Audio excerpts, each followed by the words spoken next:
Me voici Seigneur pour faire ta volonté.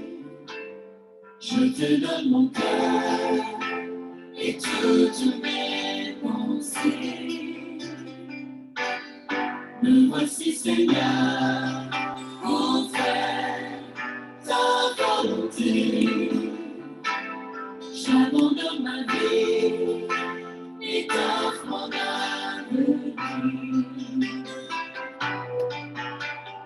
Guide-moi, conduis-moi dans tes voies. Montre-moi le chemin et je le suivrai. Me voici Seigneur pour faire ta volonté.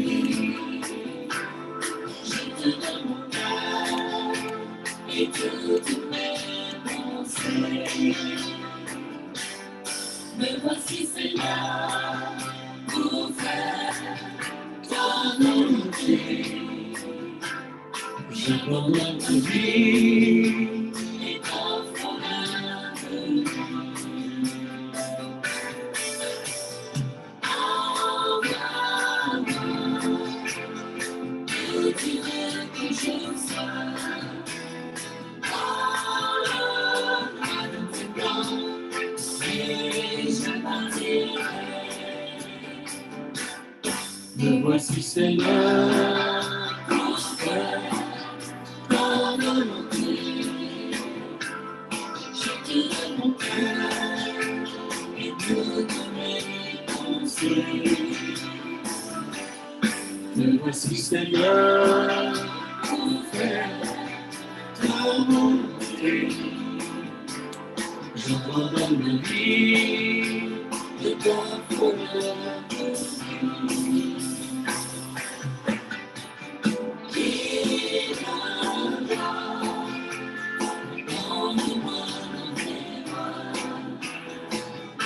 Montre-moi et je suivrai.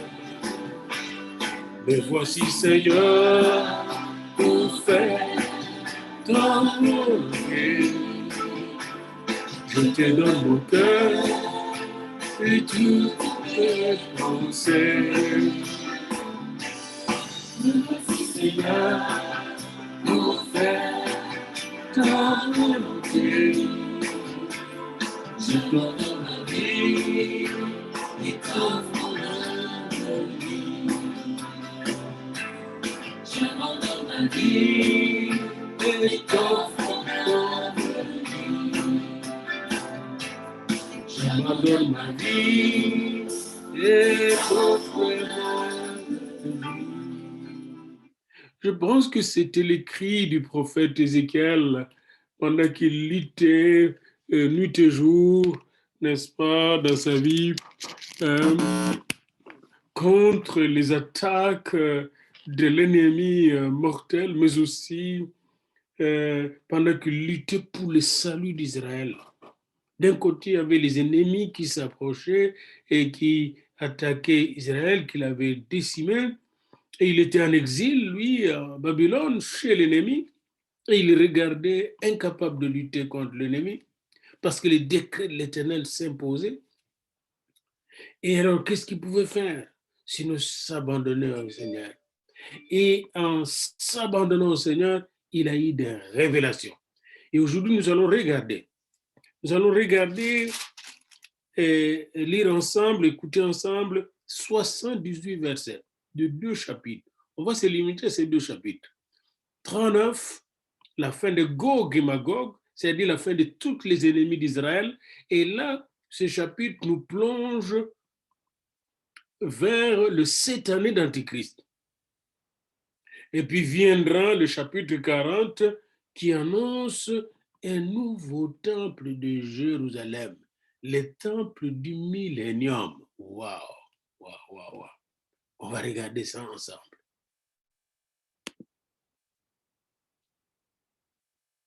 Ézéchiel, chapitre 39. Et toi, fils de l'homme, prophétise contre Gog. Tu diras, ainsi parle le Seigneur, l'Éternel. Voici, j'en veux à toi, Gog, prince de Roche, de Méchec et de Tubal. Je t'entraînerai, je te conduirai, je te ferai monter des extrémités du septentrion, et je t'amènerai sur les montagnes d'Israël. J'abattrai ton arc de ta main gauche, et je ferai tomber les flèches de ta main droite. Tu tomberas sur les montagnes d'Israël, toi et toutes tes troupes, et les peuples qui seront avec toi. Aux oiseaux de proie, à tout ce qui a des ailes, et aux bêtes des champs, je te donnerai pour pâture. Tu tomberas sur la face de la terre, car j'ai parlé, dit le Seigneur, l'Éternel. J'enverrai le feu dans Magog, et parmi ceux qui habitent en sécurité les îles, et ils sauront que je suis l'Éternel. Je ferai connaître mon saint nom au milieu de mon peuple d'Israël, et je ne laisserai plus profaner mon saint nom. Et les nations sauront que je suis l'Éternel, le Saint en Israël. Voici, ces choses viennent, elles arrivent, dit le Seigneur, l'Éternel. C'est le jour dont j'ai parlé. Alors les habitants des villes d'Israël sortiront, ils brûleront et livreront aux flammes les armes, les petits et les grands boucliers, les arcs et les flèches, les piques et les lances. Ils en feront du feu pendant 7 ans. Ils ne prendront point de bois dans les champs, et ils n'en couperont point dans les forêts, car c'est avec les armes qu'ils feront du feu. Ils dépouilleront ceux qui les ont dépouillés, ils pilleront ceux qui les ont pillés, dit le Seigneur, l'Éternel. En ce jour-là, je donnerai à Gog un lieu qui lui servira de sépulcre en Israël, la vallée des voyageurs, à l'orient de la mer. Ce sépulcre fermera le passage aux voyageurs. C'est là qu'on enterrera Gog et toute sa multitude, et on appellera cette vallée la vallée de la multitude de Gog. La maison d'Israël les enterrera, afin de purifier le pays, et cela durera 7 mois. Tout le peuple du pays les enterrera, et il en aura du renom, le jour où je serai glorifié, dit le Seigneur, l'Éternel. Ils choisiront des hommes qui seront sans cesse à parcourir le pays, et qui enterreront, avec l'aide des voyageurs, les corps restés à la surface de la terre. Ils purifieront le pays, et ils feront à la recherche pendant 7 mois entiers. Ils parcourront le pays, et quand l'un d'eux verra les ossements d'un homme, il mettra près de là un signe, jusqu'à ce que les fossoyeurs l'enterrent dans la vallée de la multitude de Gog. Il y aura aussi une ville appelée Amona. C'est ainsi qu'on purifiera le pays. Et toi, fils de l'homme, ainsi parle le Seigneur, l'Éternel. Dis aux oiseaux, à tout ce qui a des ailes et à toutes les bêtes des champs, réunissez-vous, venez, rassemblez-vous de toutes parts, pour le sacrifice où j'immole pour vous des victimes, grand sacrifice sur les montagnes d'Israël. Vous mangerez de la chair et vous boirez du sang. Vous mangerez la chair des héros et vous boirez le sang des princes de la terre, béliers, agneaux, boucs, taureaux engraissés sur le basan. Vous mangerez de la graisse jusqu'à vous en rassasier et vous boirez du sang jusqu'à vous enivrer à ce festin de victimes que j'immolerai pour vous. Vous vous rassasierez à ma table de la chair des chevaux et des cavaliers, de la chair des héros et de tous les hommes de guerre, dit le Seigneur, l'Éternel. Je manifesterai ma gloire parmi les nations, et toutes les nations verront les jugements que j'exercerai et les châtiments dont ma main les frappera. La maison d'Israël saura que je suis l'Éternel, son Dieu, dès ce jour et à l'avenir. Et les nations sauront que c'est à cause de ces iniquités que la maison d'Israël a été conduite en captivité, à cause de ses infidélités envers moi. Aussi je leur ai caché ma face, et je les ai livrés entre les mains de leurs ennemis, afin qu'ils périssent tous par l'épée. Je les ai traités selon leurs souillures et leurs transgressions, et je leur ai caché ma face. C'est pourquoi ainsi parle le Seigneur, l'Éternel. Maintenant je ramènerai les captifs de Jacob, j'aurai pitié de toute la maison d'Israël, et je serai jaloux de mon saint nom. Alors ils oublieront leur opprobre et toutes les infidélités qu'ils ont commises envers moi, lorsqu'ils habitaient en sécurité leur pays, et qu'il n'y avait personne pour les troubler. Quand je les ramènerai d'entre les peuples, quand je les rassemblerai du pays de leurs ennemis, je serai sanctifié par eux aux yeux de beaucoup de nations. Et ils sauront que je suis l'Éternel, leur Dieu, qui les avait emmenés captifs parmi les nations et qui les rassemble dans leur pays. Je ne laisserai chez elles aucun d'eux, et je ne leur cacherai plus ma face, car je répandrai mon esprit sur la maison d'Israël, dit le Seigneur, l'Éternel. Alléluia. Car je répandrai mon esprit sur la maison d'Israël, dit l'Éternel. Et vient alors le chapitre 40. Écoutons ce chapitre très important. Ce chapitre qui a 49 versets. 49 Ézéchiel, versets. chapitre 40. La 25e année de notre captivité, au commencement de l'année, le 10e jour du mois, 14 ans après la ruine de la ville, en ce même jour, la main de l'Éternel fut sur moi, et il me transporta dans le pays d'Israël. Il m'y transporta dans des visions divines, et me déposa sur une montagne très élevée où se trouvait au midi comme une ville construite. Il me conduisit là, et voici, il y avait un homme dont l'aspect était comme l'aspect de l'airain. Il avait dans la main un cordeau de lin et une canne pour mesurer, et il se tenait à la porte. Cet homme me dit, Fils de l'homme, regarde de tes yeux et écoute de tes oreilles. Applique ton attention à toutes les choses que je te montrerai, car tu as été amené ici afin que je te les montre. Fais connaître à la maison d'Israël tout ce que tu verras. Voici, un mur extérieur entourait la maison de tous côtés. Dans la main de l'homme était une canne de 6 coudées pour mesurer, chaque coudée ayant un palme de plus que la coudée ordinaire. Il mesura la largeur du mur, qui était d'une canne, et la hauteur, qui était d'une canne. Il alla vers la porte orientale, et il en monta les degrés. Il mesura le seuil de la porte, qui avait une canne en largeur, et l'autre seuil, qui avait une canne en largeur. Chaque chambre était longue d'une canne et large d'une canne. Il y avait entre les chambres un espace de 5 coudées. Le seuil de la porte, près du vestibule de la porte, à l'intérieur, avait une canne. Il mesura le vestibule de la porte, à l'intérieur. Il avait une canne. Il mesura le vestibule de la porte. Il avait 8 coudées, et ses poteaux en avaient 2. Le vestibule de la porte était en dedans. Les chambres de la porte orientale étaient au nombre de 3 d'un côté et de 3 de l'autre. Toutes les 3 avaient la même mesure, et les poteaux de chaque côté avaient aussi la même mesure. Il mesura la largeur de l'ouverture de la porte, qui était de 10 coudées, et la hauteur de la porte, qui était de 13 coudées. Il y avait devant les chambres un espace d'une coudée de chaque côté et d'autre. Chaque chambre avait 6 coudées d'un côté et 6 coudées de l'autre. Il mesura la porte depuis le toit d'une chambre jusqu'au toit de l'autre.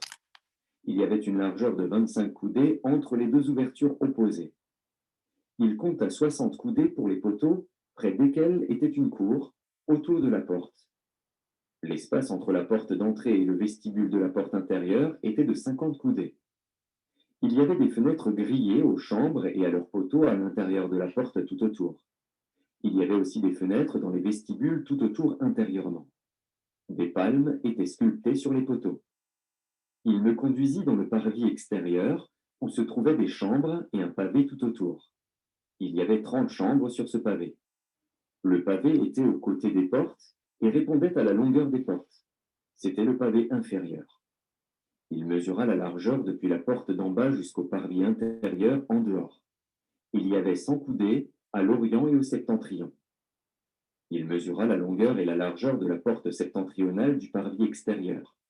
Ces chambres, au nombre de 3 d'un côté et de 3 de l'autre, ses poteaux et ses vestibules, avaient la même mesure que la première porte, 50 coudées en longueur et 25 coudées en largeur. Ses fenêtres, son vestibule, ses palmes, avaient la même mesure que la porte orientale. On y montait par 7 degrés, devant lesquels était son vestibule. Il y avait une porte au parvis intérieur, vis-à-vis de la porte septentrionale et vis-à-vis de la porte orientale. Il mesura d'une porte à l'autre 100 coudées. Il me conduisit du côté du midi, où se trouvait la porte méridionale. Il en mesura les poteaux et les vestibules, qui avaient la même mesure. Cette porte et ses vestibules avaient des fenêtres tout autour, comme les autres fenêtres, 50 coudées en longueur et 25 coudées en largeur. On y montait par 7 degrés, devant lesquels était son vestibule. Il y avait de chaque côté des palmes sur ses poteaux. Le parvis intérieur avait une porte du côté du midi. Il mesura d'une porte à l'autre au midi 100 coudées. Il me conduisit dans le parvis intérieur, par la porte du midi. Il mesura la porte du midi, qui avait la même mesure. Ses chambres, ses poteaux et ses vestibules avaient la même mesure. Cette porte et ses vestibules avaient des fenêtres tout autour, 50 coudées en longueur et 25 coudées en largeur. Il y avait tout autour des vestibules de 25 coudées de longueur et de 5 de largeur. Les vestibules de la porte aboutissaient au parvis extérieur. Il y avait des palmes sur ces poteaux et 8 degrés pour y monter. Il me conduisit dans le parvis intérieur, par l'entrée orientale. Il mesura la porte, qui avait la même mesure. Ses chambres, ses poteaux et ses vestibules avaient la même mesure. Cette porte et ses vestibules avaient des fenêtres tout autour, 50 coudées en longueur et 25 coudées en largeur. Ces vestibules aboutissaient au parvis extérieur. Il y avait de chaque côté des palmes sur ces poteaux et 8 degrés pour y monter. Il me conduisit vers la porte septentrionale. Il la mesura et trouva la même mesure, ainsi qu'à ses chambres, à ses poteaux et à ses vestibules. Elle avait des fenêtres tout autour, 50 coudées en longueur et 25 coudées en largeur. Ces vestibules aboutissaient au parvis extérieur. Il y avait de chaque côté des palmes sur ces poteaux et 8 degrés pour y monter. Il y avait une chambre qui s'ouvrait vers les poteaux des portes et où l'on devait laver les holocaustes. Dans le vestibule de la porte se trouvaient de chaque côté 2 tables sur lesquelles on devait égorger l'holocauste, le sacrifice d'expiation et le sacrifice de culpabilité. À l'un des côtés extérieurs par où l'on montait, à l'entrée de la porte septentrionale, il y avait 2 tables. Et à l'autre côté, vers le vestibule de la porte, il y avait 2 tables. Il se trouvait ainsi, aux côtés de la porte, 4 tables d'une part et 4 tables de l'autre, en tout 8 tables, sur lesquelles on devait égorger les victimes. Il y avait encore pour les holocaustes 4 tables en pierre de taille, longues d'une coudée et demie, larges d'une coudée et demie et hautes d'une coudée. On devait mettre sur ces tables les instruments avec lesquels on égorgerait les victimes pour les holocaustes et pour les autres sacrifices. Des rebords de 4 doigts étaient adaptés à la maison tout autour, et la chair des sacrifices devait être mise sur les tables. En dehors de la porte intérieure, il y avait des chambres pour les chantres, dans le parvis intérieur. L'une était à côté de la porte septentrionale et avait la face au midi. L'autre était à côté de la porte orientale et avait la face au septentrion. Il me dit, cette chambre dont la face est au midi est pour les sacrificateurs qui ont la garde de la maison. Et la chambre dont la face est au septentrion est pour les sacrificateurs qui ont la garde de l'autel. Ce sont les fils de Tsadok qui, parmi les fils de Lévi, s'approchent de l'Éternel pour le servir. Il mesura le parvis, qui avait 100 coudées de longueur et 100 coudées de largeur, en carré. L'autel était devant la maison. Il me conduisit dans le vestibule de la maison. Il mesura les poteaux du vestibule et trouva 5 coudées d'un côté et 5 coudées de l'autre. La largeur de la porte était de 3 coudées d'un côté et de 3 coudées de l'autre. Le vestibule avait une longueur de 20 coudées et une largeur de 11 coudées. On y montait par des degrés. Il y avait des colonnes près des poteaux, l'une d'un côté et l'autre de l'autre. Bien-aimés dans le Seigneur, avant de méditer sur ces 2 grands chapitres, 39 et 40 d'Ézéchiel, écoutons ensemble, savourons ensemble le grand jour s'est levé. Nous allons savourer ensemble ce grand chant, le grand jour s'est levé. Le jour s'est levé, nous a visité, merci d'être en nous. Nous recevons de Christ ce qu'il avait promis. Le Saint-Esprit est là. Le Saint-Esprit est là. Le Saint-Esprit est là. La nuit a disparu. Dieu donne un plein salut. Et sur le monde entier, le grand jour se réveille. Le Saint-Esprit est là.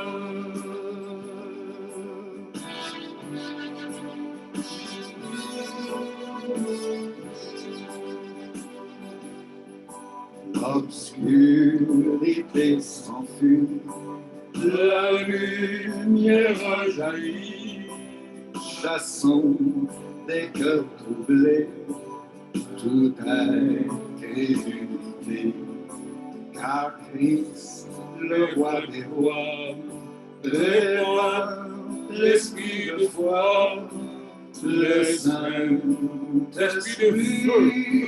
est là. Non seulement de foi, mais de feu. Le Saint-Esprit est là, le Saint-Esprit est là, la nuit a disparu, il donne un plein salut, et sur le monde entier, le grand jour s'est levé, oui, le Saint-Esprit est là.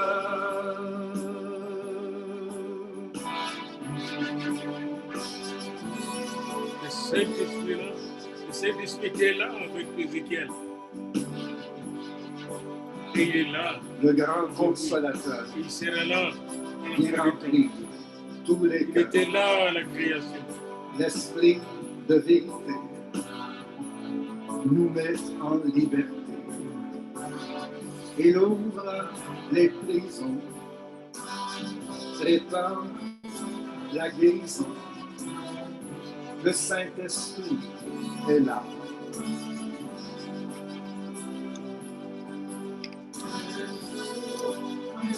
Le Saint-Esprit est là. Oui, le Saint-Esprit est là. La nuit a disparu. Et Dieu donne un plein salut. Et sur le monde entier, le grand jour s'est levé. Le Saint-Esprit est là.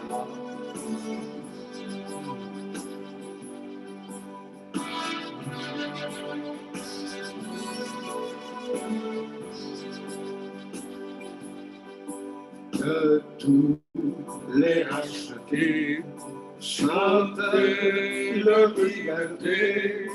Christ a tout accompli.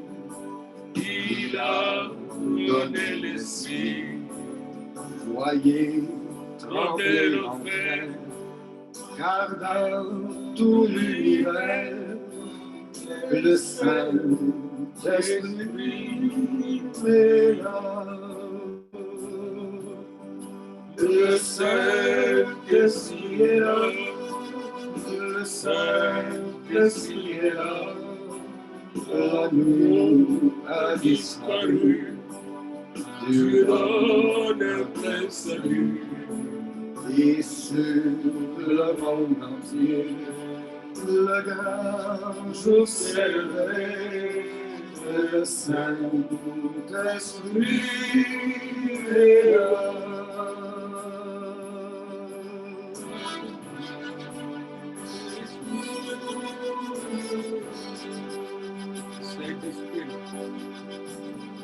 Le Saint-Esprit est là. Le Saint-Esprit était au commencement de la création. Et je vous renvoie à Genèse 1, 2, Genèse 1, verset 1 et 2.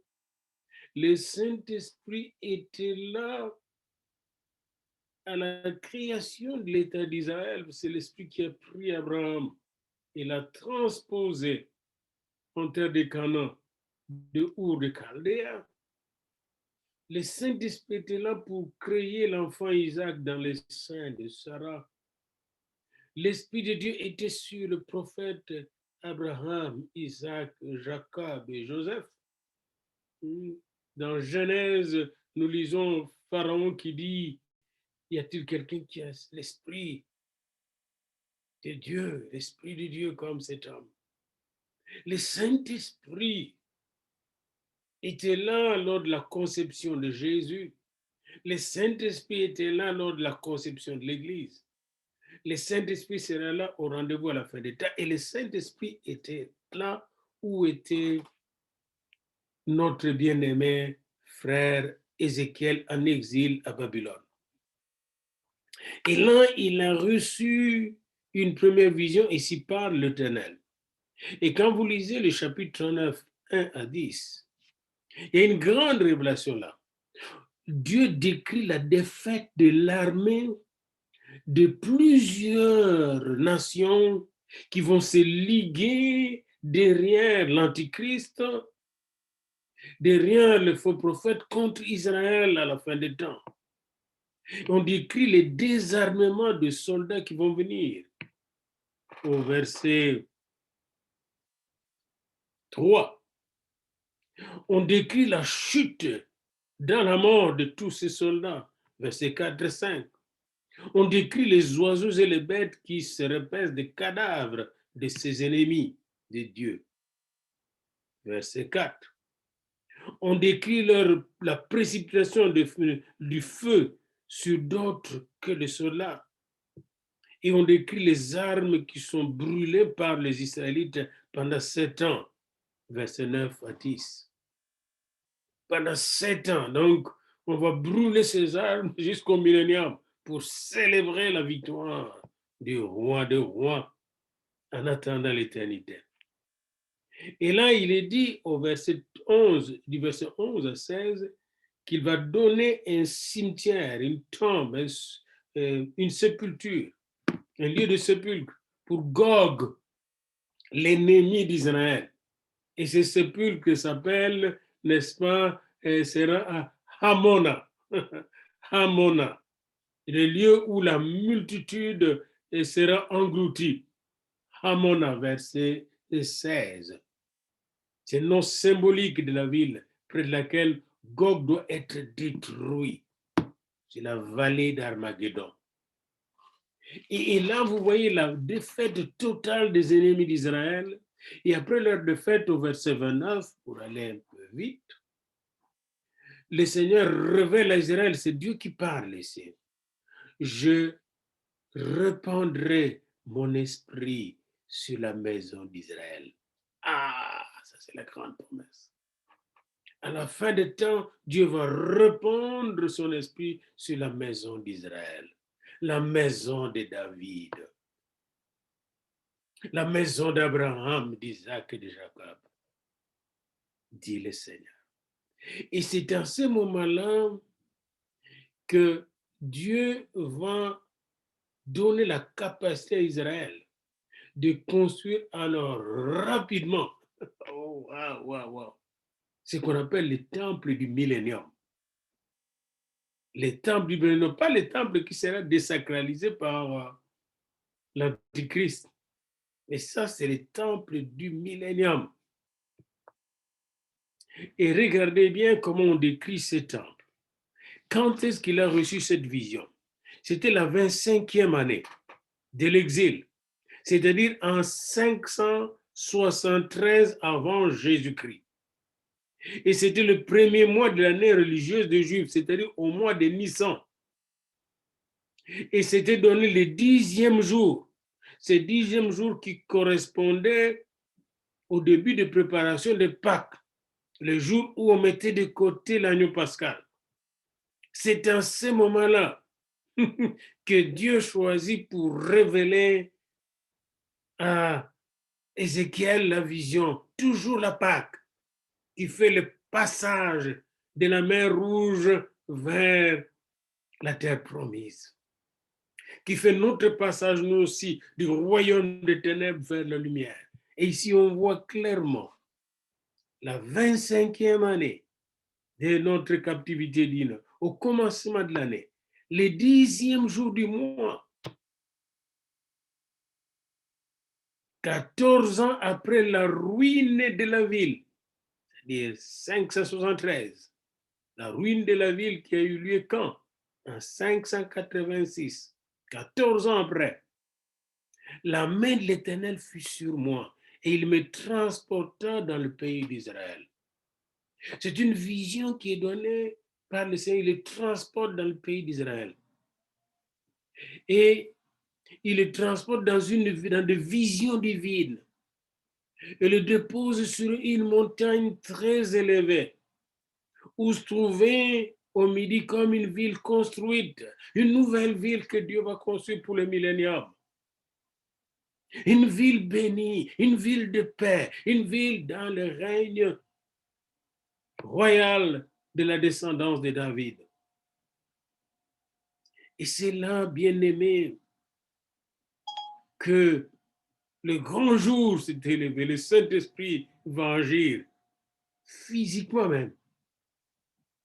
Et là, il s'est trouvé à midi une ville construite, la ville de Jérusalem, la nouvelle ville de Jérusalem, construite en train de se bâtir. Mais pour le millénium, ce n'est pas encore la nouvelle Jérusalem qui va descendre du ciel. Non, on est à la porte du millénium. Et là, il voit un homme dont l'aspect était comme l'aspect de l'airain.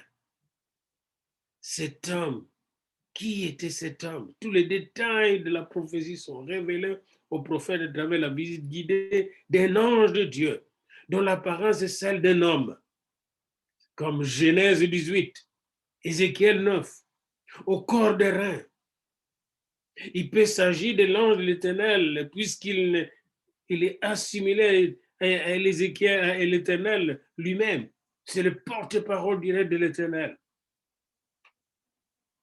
Ézéchiel 44, 2 à 5. Son cordon de lin va servir à prendre de grandes mesures et sa canne de petites mesures. Apocalypse 11, 1, 21, 15 nous donne l'explication de cette révélation. Dieu est en train de mesurer lui-même le nouveau temple. Pas de l'éternité, parce que l'éternité, il n'y aura pas de temple, mais le temple du millénium.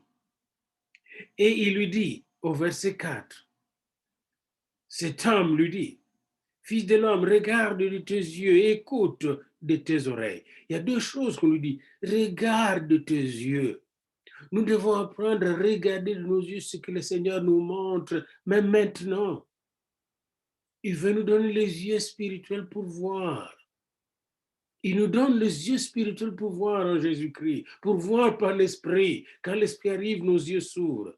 Il nous donne aussi deux oreilles pour écouter, bien écouter et comprendre. Regarde, écoute de tes oreilles. Applique ton attention à toutes ces choses que je te montrerai, car tu as été emmené ici afin que je te les montre. Regarde, écoute, applique ton attention, toute ton attention.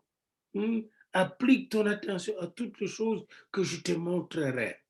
Il attire l'attention. Souvent, beaucoup de gens, même pendant qu'on prêche, ils sont distraits. Ils sont ailleurs. La prédication d'ici, lui, est ailleurs. Il est déjà parti dans ses pensées. Peut-être s'il est un prédicateur, il est en train de préparer une autre prédication. Il n'est pas présent.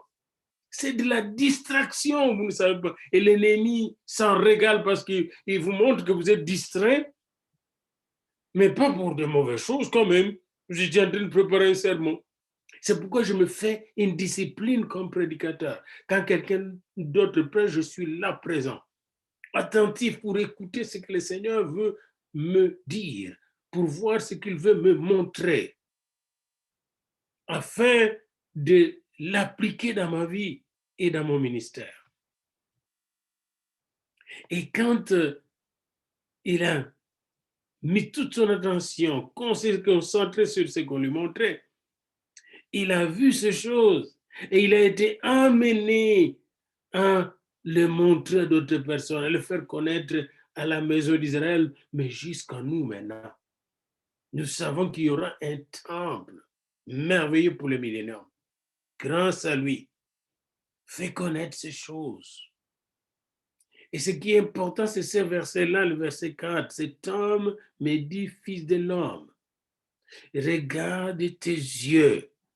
Pendant cette période, nous devons avoir le regard fixé sur Jésus parce que son ange veut nous montrer des choses formidables, merveilleuses pour la fin des temps.